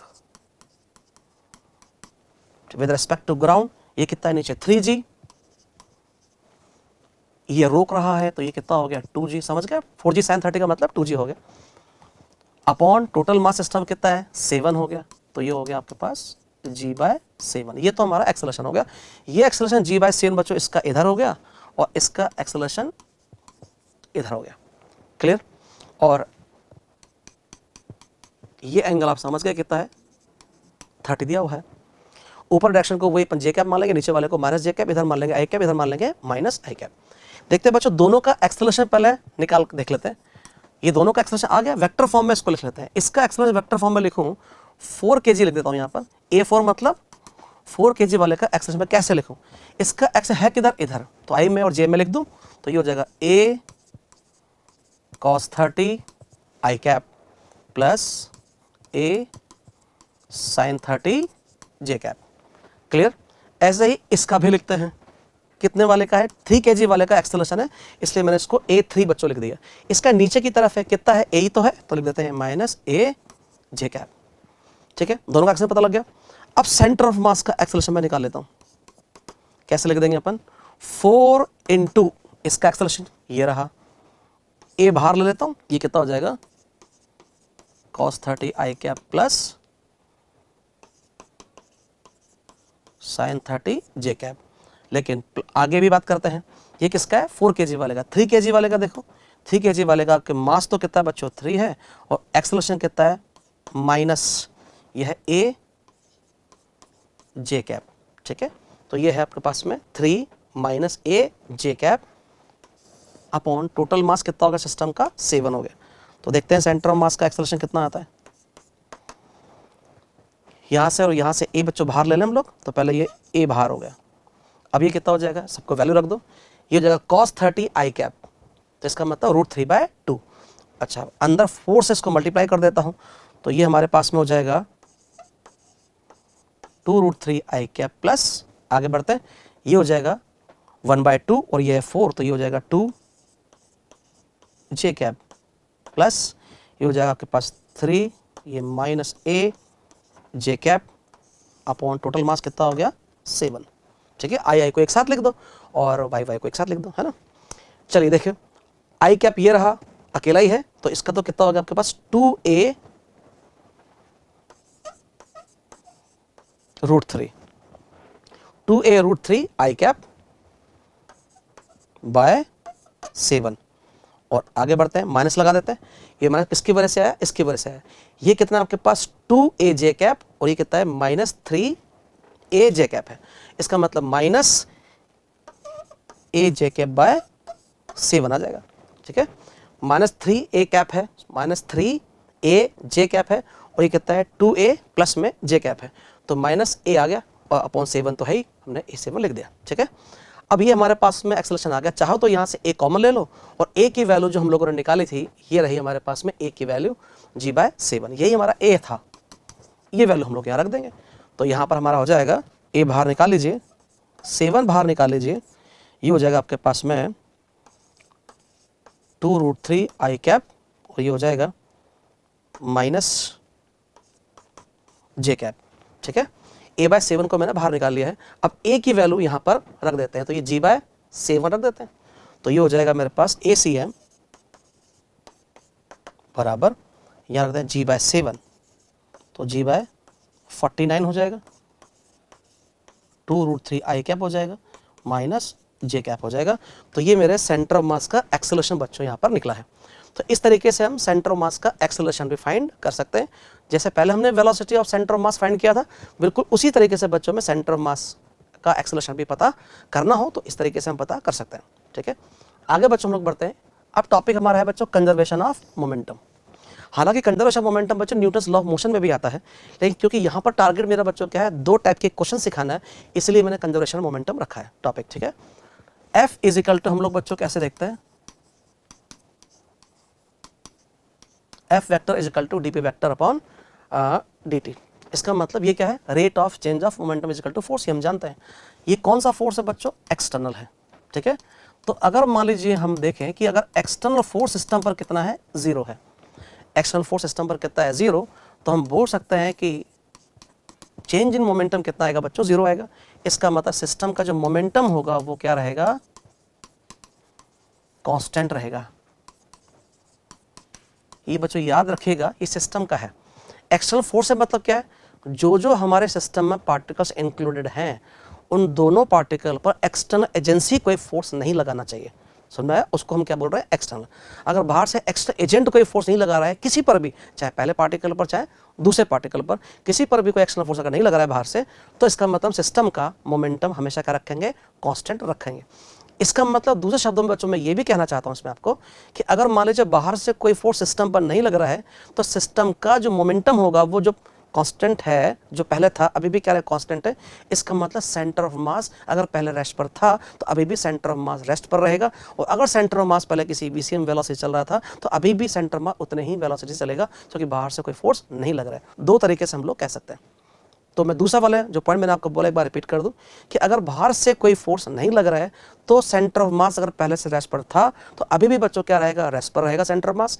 और सेंटर ऑफ मास अगर पहले किसी एक फिक्स्ड वेलोसिटी से पर्टिकुलर वेलोसिटी चल रहा था तो अभी भी उतनी ही वेलोसिटी सेंटर ऑफ मास चलता रहेगा, क्योंकि बाहर से कोई फोर्स नहीं है। ठीक है, तो उसी बेस पर बेस्ड हम लोग एक दो क्वेश्चन करते हैं। आपको पता लग गया कैसे सवाल बनता है। ये सवाल बच्चों बहुत ही फेमस भी है। देखिए, 2 person of mass 10 kg and 20 kg stand on platform on frictionless ground of mass 50 kg if they are moving with velocity 5 meter per second, 6 meter per second respectively with respect to platform, then find the velocity of platform। ठीक है, चलो बच्चों देखते हैं कि हमारा एक platform है और इस प्लेटफॉर्म का मास कितना है। प्लेटफॉर्म का मास आपको दे रखा होगा 50 kg, है ना, और दो मास है M1 M2, 2 पर्सन है, मतलब एक का मास 10 kg है, एक का मास 20 kg है। ठीक है, ये इस पर खड़े, एक पर्सन ये रहा, कहीं पर भी खड़ा कर दो, ऐसा नहीं कि एंड पे खड़ा करना है, क्योंकि हमें पोजीशन नहीं निकालनी है, हमें सेंटर मास की नहीं, प्लेटफॉर्म की वेलोसिटी निकालनी है। तो जब वेलोसिटी हमें पता करनी होती है तो पोजीशन से मतलब नहीं होता, हमें चेंज इन पोजीशन से मतलब होता है, इसलिए कहीं भी खड़ा कर दो इनको। अब इसके अंदर बच्चों क्या है, कितनी वेलोसिटी चल रही है, 5 और 6। अब इसमें ये डायरेक्शन नहीं दे रखी है तो किसी भी डायरेक्शन में चल सकते हैं, लेकिन फिलहाल मेरा जो क्वेश्चन ना बच्चों, वो क्वेश्चन की स्पेशली क्या है, इस डायरेक्शन में 5 मीटर पर सेकंड ये पर्सन चल रहा है और 6 मीटर पर सेकंड से ये चल रहा है। प्लेटफॉर्म बहुत बड़ा होता तो मैं सेम डायरेक्शन में भी इनको चला देता, ऐसे कोई खास बात नहीं है, उसमें दे रखा होता है वैसे, है ना। तो इसमें मैंने जो क्वेश्चन लेना है मेरे को वो कैसा लेना है, अपोजिट डायरेक्शन में 5 और 6 मीटर पर सेकंड चल रहे हैं। ये पहला वाला मास है, उस पहला वाला जो मास है उसका जो पहला वाला जो मैन है उसका मास कितना है, 10 kg है, और दूसरे वाले का मास 20 kg है। पहले बच्चों क्या था, पूरा सिस्टम रेस्ट पर था तो पूरे सिस्टम का जो सेंटर ऑफ मास था वो भी रेस्ट पर था। इसका सेंटर ऑफ मास की वेलोसिटी क्या थी, 0 थी। अभी भी क्या रहेगा बच्चों, क्योंकि बाहर से आपने कोई फोर्स नहीं लगाया, यहाँ कोई फ्रिक्शन नहीं है, तो इसका मतलब एक्सटर्नल कोई फोर्स नहीं है। इस पर्सन और इस सरफेस के बीच में फ्रिक्शन हो सकता है, लेकिन वो फ्रिक्शन कैसा होगा, इंटरनल होगा। अगर इस पर फ्रिक्शन लगेगा तो इसकी वजह से, तो इस सरफेस पर भी इसकी वजह से लगेगा, तो इंटरनल हो गए। इंटरनल का हमारा कोई रोल है नहीं। यहाँ भी देखते हैं, अगर ये चलेगा तो फ्रिक्शन हो सकता है इस पर इधर लगे, जैसे आगे बढ़ेगा तो इस पर्सन पर फ्रिक्शन इधर लगा, किसकी वजह से, इस सरफेस की वजह से, तो सरफेस पर किधर लग जाएगा, इधर लग जाएगा, तो इंटरनल फोर्सेस हो जाएंगे वो। और इंटरनल फोर्स का हमारा कोई लेना देना नहीं है इसके अंदर। एक्सटर्नल तो नहीं है ना, एक्सटर्नल मतलब हमारे सिस्टम में इंक्लूड कौन है, 2 पर्सन और एक ये प्लैंक, इन 3 लोग पर मिला के तो बाहर से कोई फोर्स नहीं लग रहा। ग्रेविटी लग रही है तो ये ग्राउंड नॉर्मल लगा के उसको बैलेंस भी कर रही है, और कोई फोर्स है नहीं। अब बाहर से कोई फोर्स नहीं लग रहा तो सेंटर मास पहले रेस्ट पर था, तो अभी भी सेंटर मास रेस्ट पर रहना चाहिए। ठीक है, तो पहले हम लोग सेंटर मास की वेलोसिटी का फॉर्मूला बच्चों क्या था, m1 v1 vector plus m2 v2 vector plus m3 v3 vector upon, ये 3 लोग हैं ना बच्चों, लोग तो 2 ही हैं, लेकिन एक प्लेटफॉर्म है, वो भी ऑब्जेक्ट ही है हमारा। तो मिलाकर के मासफुल बॉडीज कितनी हैं, 3 हैं, तो तीनों का मास में इंक्लूड हो गया। अब बच्चों देखते हैं कि ये अगर 6 मीटर पर सेकंड से इधर चल रहा है और ये 5 मीटर पर सेकंड से बच्चों इधर चल रहा है, तो सेंटर ये जो प्लैंक होगा वो किधर चलना स्टार्ट कर देगा। ये पता लग गया होगा आपको कि प्लैंक को मजबूरन चलना पड़ रहा है। क्यों चलना पड़ रहा है, क्योंकि मैं सेंटर मास पहले रेस्ट पर था, तो अभी भी सेंटर मास को रेस्ट पर रखने के लिए इस प्लैंक को चलाना ही पड़ेगा। मान लेते हैं बच्चों प्लैंक जो है वो इधर चल रहा है, वीपी वेलोसिटी से चल रहा है। ठीक है, तो इसको हम लोग कैलकुलेट करते हैं कितना आएगा। ठीक है, फर्स्ट बच्चों ये रहा पर्सन, सेकंड पर्सन ये रहा, और थर्ड वाले की जो बात करूंगा मैं कौन सा होगा, प्लैंक होगा। इस डायरेक्शन को बच्चों प्लस मान लूंगा, जैसे हम लोग मानते हैं एज यूजुअल। इस डायरेक्शन क्या मान लूंगा, वो होगा नेगेटिव हमारा। देखते हैं सेंटर मास की बच्चों वेलोसिटी मिलेगी नहीं, क्योंकि पहला सिस्टम रेस्ट पर था, तो अभी भी सिस्टम क्या है, उसका मोमेंटम क्या होना चाहिए, 0 होना चाहिए। तो इसका मतलब पहले सेंटर ऑफ मास की वेलोसिटी 0 थी, तो अभी भी सेंटर ऑफ मास की वेलोसिटी क्या होना चाहिए, 0। तो सेंटर ऑफ मास की वेलोसिटी बच्चों क्या आएगी, 0। m1 plus m2 plus m3 इससे मल्टीप्लाई होकर वैसे भी क्या बन जाएंगे, 0 बन जाएंगे। ये जो वेलोसिटी बच्चों दे रखी है 5 और 6 मीटर पर सेकेंड, ये विद रेस्पेक्ट टू प्लेटफॉर्म आपको दी हुई है। हम कंजर्वेशन मोमेंटम लगा रहे हैं बच्चों, ग्राउंड के रेस्पेक्ट में लगा रहे हैं, तो हमें पहले ग्राउंड के रेस्पेक्ट में दोनों पर्सन की वेलोसिटी पता करनी पड़ेगी, ठीक है। तो देखते हैं, v mass velocity of man with respect to plank कैसे लिखूंगा, ऐसे लिख लेते हैं, ठीक है। वेक्टर फॉर्म में लिख लिया। मुझे vm चाहिए तो लिख लूंगा मैं vmp प्लस vp। चलिए इसकी बात करते हैं पहले। ये मैन प्लैंक के रेस्पेक्ट में इधर चल रहा है, प्लस में चल रहा है, तो ये हो गया बच्चों 6। प्लैंक भी इधर ही चल रहा है, ठीक है, तो ये हो गया हमारे पास प्लैंक की वेलोसिटी कितनी मान ली मैंने, vp। तो vm जो आएगा अब इस वाले पर्सन के ग्राउंड के रेस्पेक्ट में जो वेलोसिटी आएगी वो क्या आएगी, 6 प्लस vp। इसी तरीके से बच्चों सेकंड पर्सन की कितनी आएगी, ये फर्स्ट पर्सन की वेलोसिटी हो गई, ये सेकंड पर्सन की वेलोसिटी हो गई। तो अब इसके लिए फॉर्मूला ये लिखूं, लेकिन vmp बच्चों किधर है, अपोजिट में है, और vp किधर है, इधर है, तो मैं क्या लिखूं, vp प्लस में है लेकिन माइनस में कितना है, 6 है। इसकी वेलोसिटी बच्चों 5 थी, थोड़ा इसको चेंज कर लेते हैं हम लोग। ये वेलोसिटी थी हमारे पास में 5, फर्स्ट पर्सन की वेलोसिटी 5 थी, इसकी क्या है 6। तो इसी फॉर्मूले को बच्चों हमने लगाया है। पहले वाले में लगाया vmp कितना है, 6 हो गया, प्लैंक चल रहा है इधर, वो भी प्लस में ही है, तो दोनों ऐड हो गए। सेकंड पर्सन इधर चल रहा है, इसको ले लिया मैंने माइनस, तो ये हो गया -6, और vp को ले लिया मैंने प्लस। क्लियर, दोनों की वेलोसिटी आ गई। अब हम लोग इस इक्वेशन पर आते हैं। तो ये सेंटर मास की वेलोसिटी बच्चों कितनी है, 0 है, तो ये तो हो गया इससे मल्टीप्लाई होकर 0, तो ये हो गया 0, ठीक है। आगे बढ़ते हैं। अब पहले वाले पर्सन का जो मास है वो कितना है, 10, इसकी वेलोसिटी कितनी है, 5 प्लस vp। आगे बढ़ते हैं, ये हो गया प्लस। सेकेंड वाले की जो मास है वो कितना है, 20 है, या क्या लिखूं, vp माइनस v6 लिख लूँ। फिर थर्ड वाला जो ऑब्जेक्ट है वो कौन सा है, प्लैंक है। प्लैंक का मास कितना है, 50 kg है, तो ये हो गया 50 इंटू ग्राउंड के रेस्पेक्ट इसकी वेलोसिटी में कितने मान ली है, vp मान रखी है। तो ये टोटल हमारे पास किसके इक्वल आ रहा है, 0 आ रहा है। अब देखते हैं क्या क्या हो रहा है इसमें। एक तो हो गया 10 vp, एक हो गया 20 vp, एक हो गया 50 vp। तो 50 ये हो गया, 20 ये हो गया, और 10 ये हो गया, 80 vp हो गया। तो ये हो गया हमारे पास 80 vp। और कैलकुलेशन करते हैं इसमें क्या क्या आ रहा है। एक तो हो गया 50, एक हो गया ये 120, ठीक है। तो ये 50 हुआ, ये माइनस में 120 है, तो ये हमारे पास 70 हो जाएगा माइनस में, तो ये हो जाएगा -70, इक्वल टू कितना है, 0 है। क्लियर होगी बात। तो यहां से अगर अपन देखें तो vp मेरे पास कितना आया, ये आया 70/80, मतलब 7/8 मीटर पर सेकेंड, प्लस में आ रहा है। इसका मतलब जो डायरेक्शन मैंने सेलेक्ट की थी, इधर जाता हुआ माना था मैंने प्लैंक को, तो इसका मतलब मेरा आंसर विद डायरेक्शन सही भी आ रहा है, प्लस 7/8 आ रहा है। इसका मतलब जो डायरेक्शन सेलेक्ट किया वो सही है। तो 7/8 मीटर पर सेकेंड से ये प्लैंक चलना स्टार्ट हो जाएगा, ठीक है। एक इसका शॉर्ट तरीका भी बच्चों मैं आपको बताता हूँ प्लैंक की वेलोसिटी निकालने के लिए, है ना। ऐसे सवाल खूब बनेंगे आप, लेकिन जो तरीका बच्चों मैं बता रहा हूँ, एक बात को याद रखेगा। क्या याद रखना है, जो भी वेलोसिटी दी जाएगी वो हमेशा प्लैंक के रेस्पेक्ट में या प्लेटफॉर्म के रेस्पेक्ट में ही दी जाएगी। ये बात बिल्कुल याद रखिएगा, तभी ये टेक्निक लगेगी, है ना। इसका बच्चों प्लैंक के रेस्पेक्ट में इसका mv निकालिए आप, किधर आ रहा है, इधर आ रहा है, और वो कितना आ रहा है, 120। तो माइनस mv हमने आ गया, इस डायरेक्शन क्या माना, आप नेगेटिव माना है, तो -120 बना कि नहीं बना इसका, ठीक है। इसका देखो इधर चल रहा है, तो इसका कितना आएगा मोमेंटम इस प्लैंक के रेस्पेक्ट में, वो आएगा 50। तो 120 तो ये हो गया बच्चों, और ये हो गया 70। अब दोनों कैसे हैं, अपोजिट हैं। 120 में से 50 माइनस करोगे तो 70 आएगा। तो एक तो 70 किस में आएगा, इस डायरेक्शन में, और जो नेट mv बच्चों आए ना, जो अपने पास कितना आ रहा है, -70, इसके अपोजिट डायरेक्शन के अंदर हमेशा चलेगा प्लैंक। क्लियर। तो इसका मतलब प्लैंक इधर चलेगा, ये तो बात तो कन्फर्म हो गई। कितनी वेलोसिटी चलेगा उसी का तरीका क्या बताया अभी आपको, 120 ये रहा, 50 ये रहा, कितना बचा नेट mv, 70 बचा, अपॉन टोटल मास सिस्टम कितना है, 10 20 एंड 50, टोटल मास कितना हो गया 80। तो देखो यहाँ पर क्या रहा है, नेट mv कितना है सिस्टम का, सबका मिला के, और अपॉन नेट मास कितना है सिस्टम का, 80 हो गया। क्लियर। तो इससे आप कैलकुलेट कर सकते हैं। ये भी बच्चों एक क्वेश्चन है, इसको क्वेश्चन को देखते हैं हम लोग। A particle of mass m is projected with velocity 20 meter per second at an angle of 60 degree with the ground. At the highest point of trajectory, it explodes into two fragments, the ratio 1:2. If lighter fragment retrace its path, then find the distance at which bigger fragment fall on the ground from point of projection. तो इनमें से एक काम चला लेते हैं हम लोग डाटा, 1:2 चल लेते हैं, 20 मीटर पर सेकेंड से इसको प्रोजेक्ट किया गया और ग्राउंड से 60 डिग्री के एंगल पर प्रोजेक्ट किया गया। इस क्वेश्चन को इस खाली स्क्रीन पर करते हैं आराम से, ठीक है।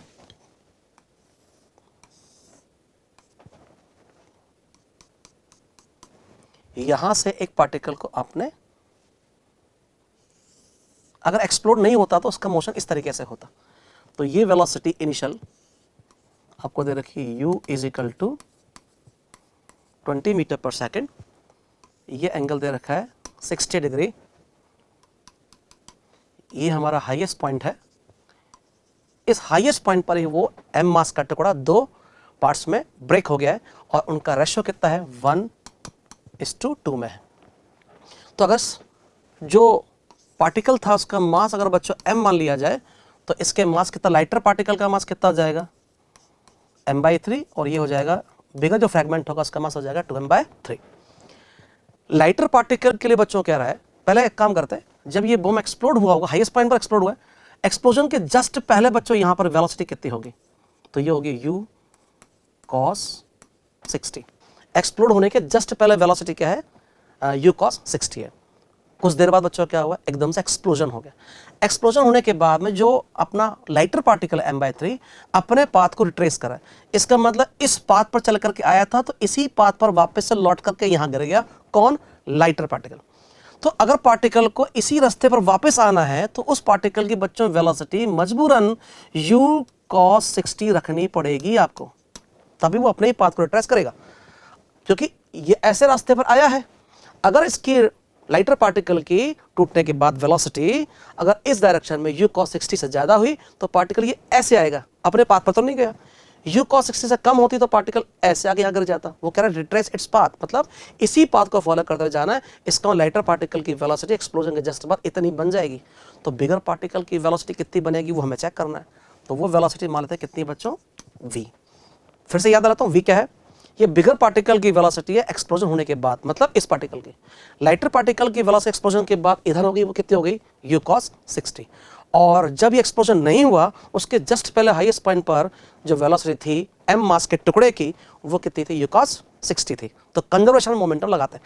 यहां भी बच्चों एक्सप्लोजन जो हो रहा है वो इंटरनल फोर्स की वजह से होता है, बाहर से कोई फोर्स हमने नहीं लगाया। इसलिए सेंटर ऑफ मास जैसे पहले एक्सप्लोजन नहीं होता, जैसे सेंटर ऑफ मास चलता, एक्सप्लोजन के बाद भी दोनों टुकड़ों का जो सेंटर ऑफ मास होगा उसका जो ट्रेजेक्ट्री होगी वो ट्रेजेक्ट्री अभी भी वही होगी एक्सप्लोजन होने के पहले। अगर एक्सप्लोजन नहीं होता जो थी ट्रेजेक्ट्री वही अभी भी ट्रेजेक्ट्री होगी इसकी, ठीक है। तो देखते हैं, इसका मतलब सेंटर ऑफ मास, एक्सप्लोजन नहीं होता तो सेंटर ऑफ मास यूं चलता, एक्सप्लोजन हो गया तो भी सेंटर ऑफ मास तो यूं चलेगा। समझ में, सेंटर ऑफ मास के ट्रैजेक्टरी में कोई फर्क नहीं पड़ेगा। तो हाईएस्ट पॉइंट पर बच्चों हम लोग देखते हैं,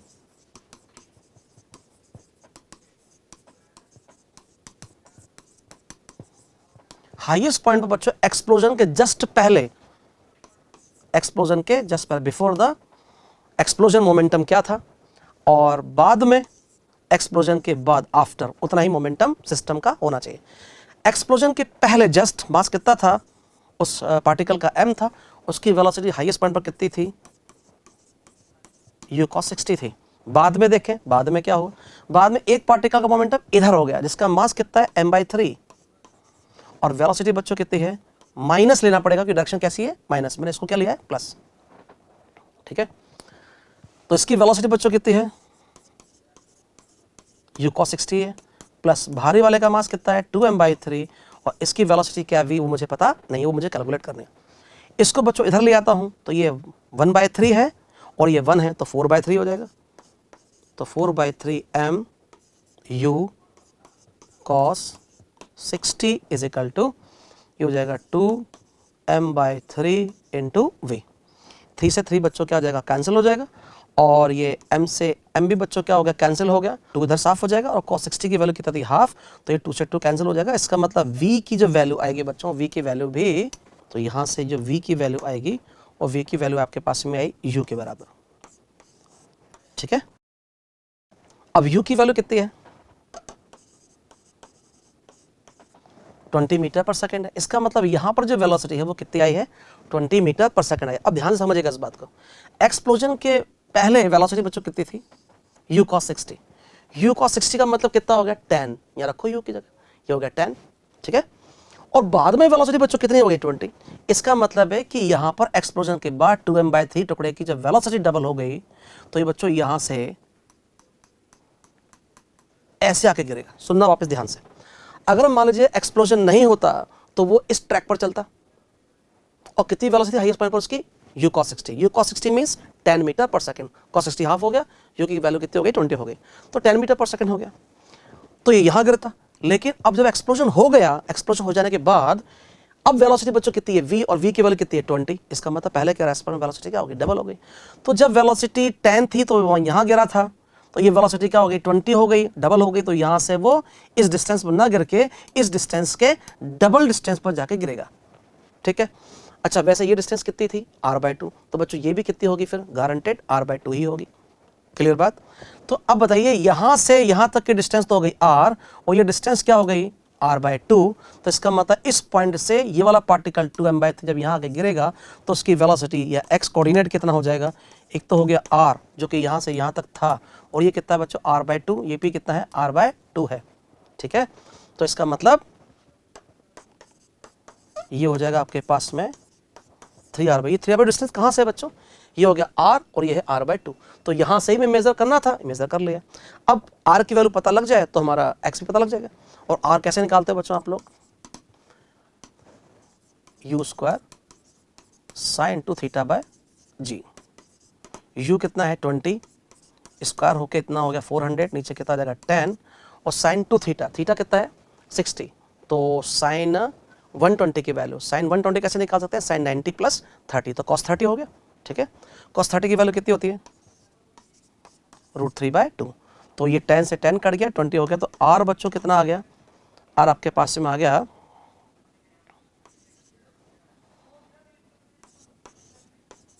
20√3 मीटर आ गया। अब ये r की वैल्यू उठा के यहाँ रख देते हैं हम लोग चाहे तो ये हो जाएगा 3/2, r कितना है 20 √3, ये हो जाएगा 10, तो हो जाएगा 10 × 3 30 √3 मीटर। ये हमारे डिस्टेंस बच्चों आई है पॉइंट ऑफ प्रोजेक्शन से। यहाँ ये जो हैवी पार्टिकल है वो यहाँ आके बच्चों गिरेगा। ठीक है, इस तरीके से हमारा ये क्वेश्चन हो गया बच्चों। यहाँ पर हमारा फर्स्ट पार्ट रोटेशन कंप्लीट होता है।